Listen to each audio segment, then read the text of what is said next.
सरकारी जग्गा थिएछ भने पहिला सरकारले किन संरक्षण गर्न सक्यो? तेरा बाउ काकाहरूलाई सोध्न किन संरक्षण गरेन सरकारी जमिनको?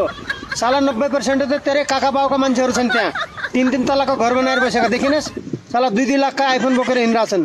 साला बालेनको खेदो खन्या छ साला सांसद बनेर बसिरहेछ साला।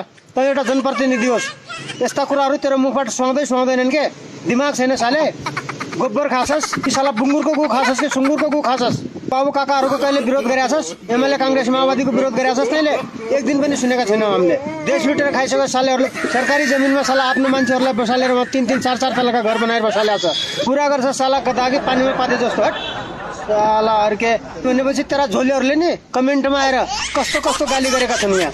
चोर साला, तँ साला सुध्रेन? जनताले किन गाली गर्छ तँलाई? हट साला भाग नेपालबाट भाग साला चोर।